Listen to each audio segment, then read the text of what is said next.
जिसे दूसरों को दुख देने में सुख मिलता है वो इंसान नीच बुद्धि वाला होता है, और जो दूसरों के सुख में अपना सुख ढूंढता है वो महान होता है, और जो दुनिया का सुख दुख झेलकर दूसरों की झोली में सुख डालता है वो महात्मा होता है।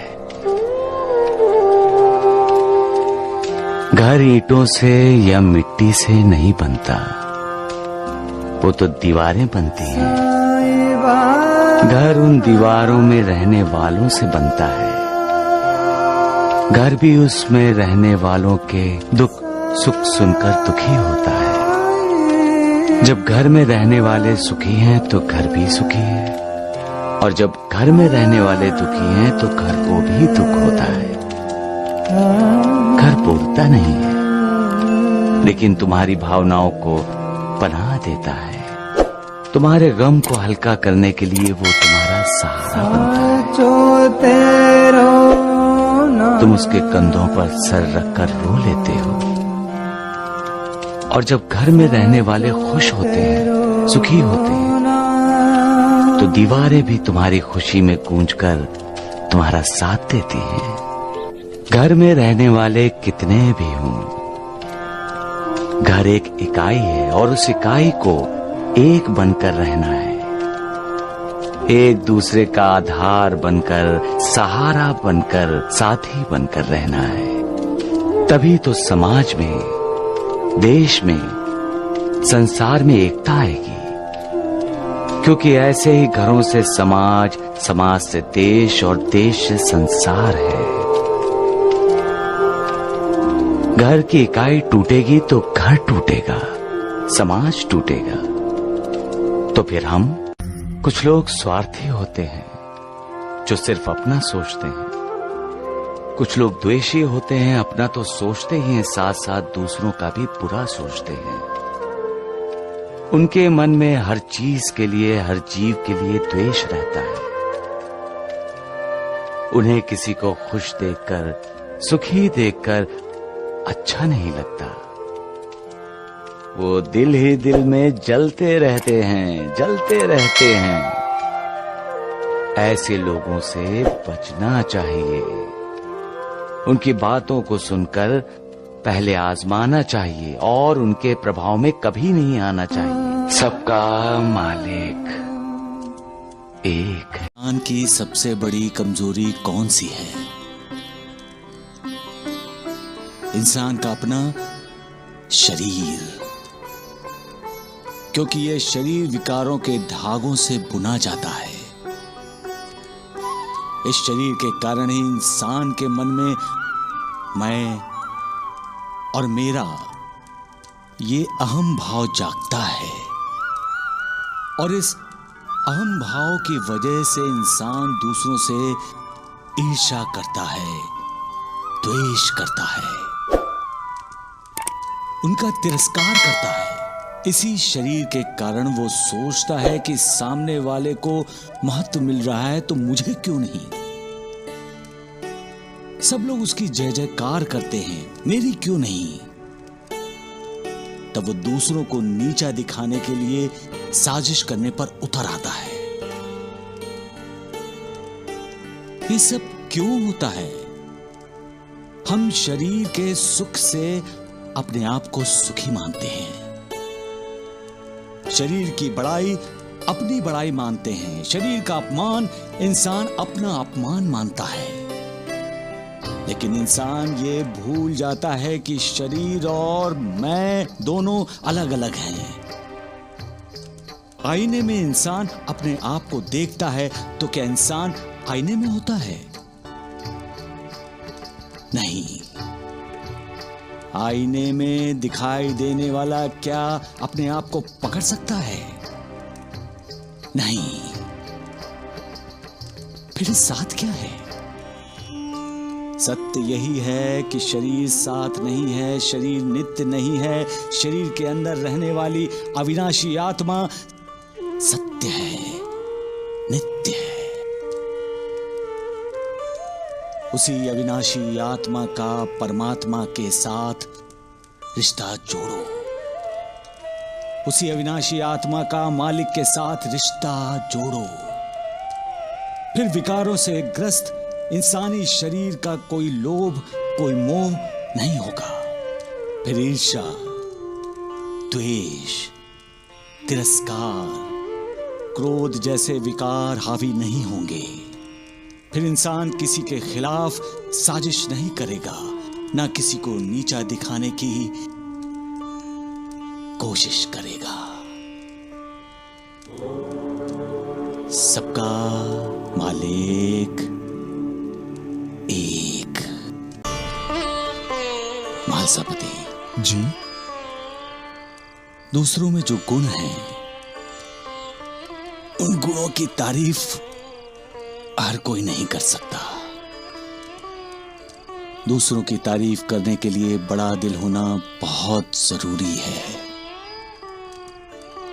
लेकिन यहां बड़ा दिल है कितने लोगों के पास?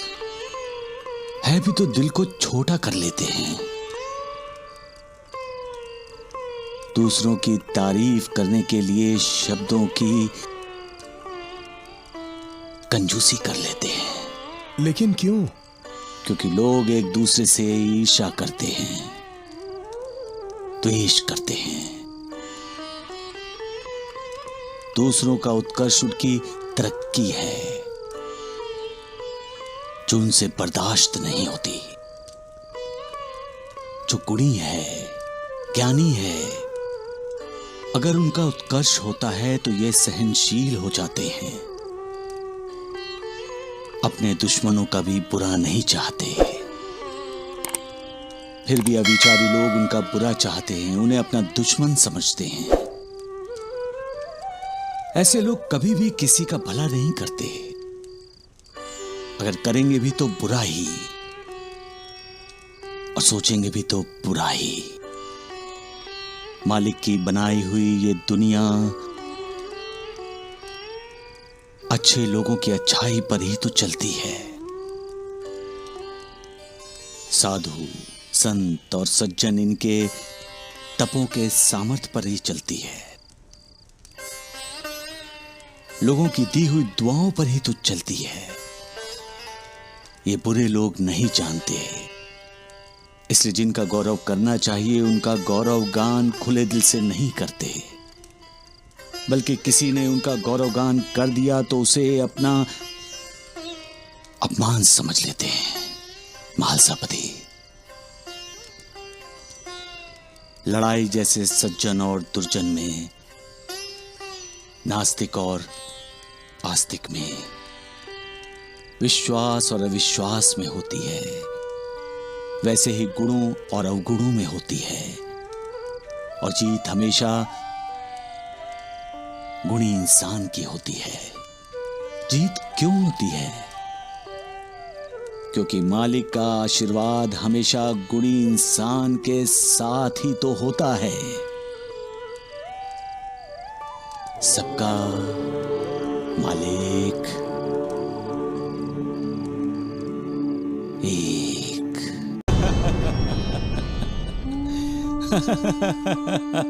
साईनाथ, क्या हुआ? आप हंस क्यों रहे हैं? मैंने इंसान का अहंकार देखा है महालसापति, और देख रहा हूं कि अहंकार इंसान को कितना बदल देता है। हाँ साईनाथ, अहंकारी इंसान अहंकार के ही अधीन हो जाता है। सच कहा तुमने महालसापति। जब इंसान अहंकार के अधीन होता है तो कठोर बातें करता है, अपनी बोली से हमेशा दूसरों का दिल दुखाता है, दूसरों को तुच्छ मानता है और अपने आप को सबसे ऊपर समझता है। वो ये भूल जाता है कि हम सब उस मालिक की संतान हैं। हम सब में उस मालिक का ही अंश है।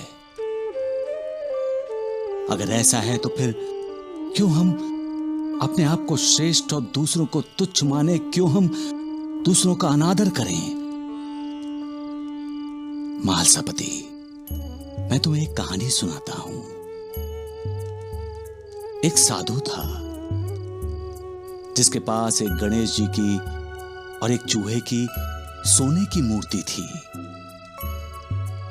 कुछ वजह से साधु दोनों मूर्ति को बेचने के लिए सुनार के पास गया। सुनार ने गणेश जी और चूहे दोनों मूर्तियों का वजन किया। दोनों का वजन बराबर था, इसलिए उसने दोनों का पैसा बराबर दिया। साधु को यह ठीक नहीं लगा। उसका कहना था कि गणेश जी की मूर्ति की कीमत ज्यादा होनी चाहिए, क्योंकि गणेश जी मालिक हैं, भगवान हैं। लेकिन सुनार का कहना था कि उसने सोने का वजन किया है, कीमत सोने की दी, मूर्तियों की नहीं। इसका मतलब यही हुआ ना साईनाथ, कि सुनार ने मूर्तियों को नहीं, सोने को देखा। हाँ महालसापति, इंसान को भी ऐसा ही करना चाहिए।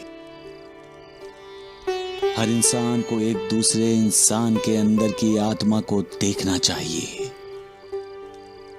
जो परमात्मा का अंश है। फिर ना कोई किसी को तुच्छ समझेगा और ना किसी को